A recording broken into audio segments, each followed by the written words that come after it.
While I'm here in Portugal on a beautiful vacation, I have to say that's what I always wanted as an agency owner. And for more than 10 years, I didn't have it because I was constantly forced to sit on my laptop and answer questions of my clients, taking phone calls, helping my team, handling escalations, fighting the fires, etc.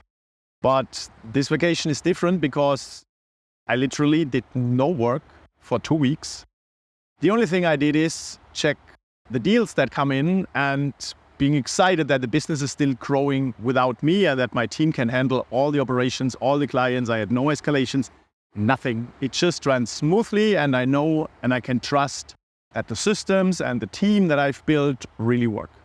And I thought, okay, doing no work is also kind of a bit boring, but I want to give something back. And what I want to give back is basically the knowledge and the business blueprint and everything you need to know to understand how you can build an agency or a service-based business that works independently from you, that grows even if you are not involved, that delivers high-quality services to your clients, even if you are not at your desk and answering messages all day and being involved in the service fulfillment all day. It's around 1.5 hours of high-value content while I enjoy the beautiful landscape here at the beach in Portugal. And I hope that you can practically implement it and take something out of value for your business so that you can enjoy business success and life at the same time. Cheers.